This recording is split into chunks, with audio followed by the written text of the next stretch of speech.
আসসালামু আলাইকুম। এডুকেশন টাইমের পক্ষ থেকে আপনাদেরকে জানাই স্বাগতম। আজকে আমরা সমাধান করব নবম-দশম শ্রেণীর পরিমিতি অধ্যায় ১৬.১ এর উদাহরণ ১২ এর অঙ্কটি।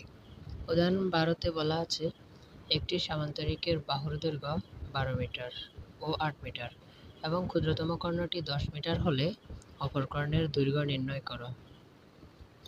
বইয়ের ভিতরে অনেক বড় করে দেওয়া আছে, যেটা করতে ১৫ থেকে ২০ মিনিট সময় লেগে যায় এবং ভুল হওয়ার সম্ভাবনা অনেক বেশি থাকে। আজকে আমরা খুব সহজভাবে এটি সমাধান করার চেষ্টা করব। দেখো, এখানে বলা আছে একটি সামান্তরিকের বাহুর দৈর্ঘ্য ১২ মিটার ও ৮ মিটার।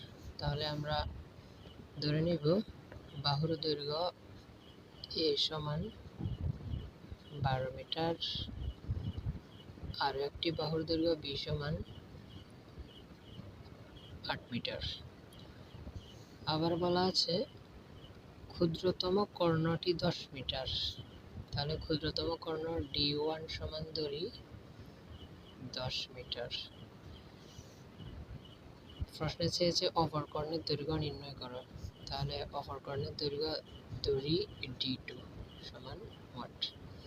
এখন আমরা খুব সহজেই যে সূত্রটা মনে রাখবো সেটা হচ্ছে অপর কর্ণ D2 সমান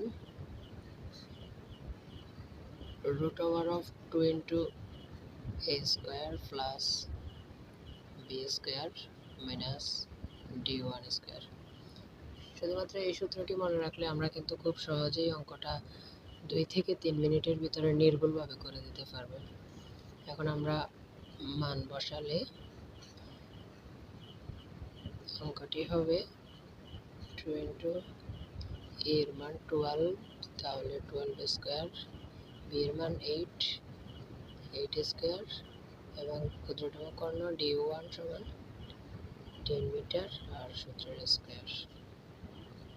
এখন এটি আমরা ক্যালকুলেটরে হিসাব করলে √2 into 12 whole square plus 8 whole square minus 10 square. তাহলে 17.78 আসে। এটাই আমাদের আনসার। তাহলে আপনারা আশা করি অঙ্কটি বুঝতে পেরেছেন।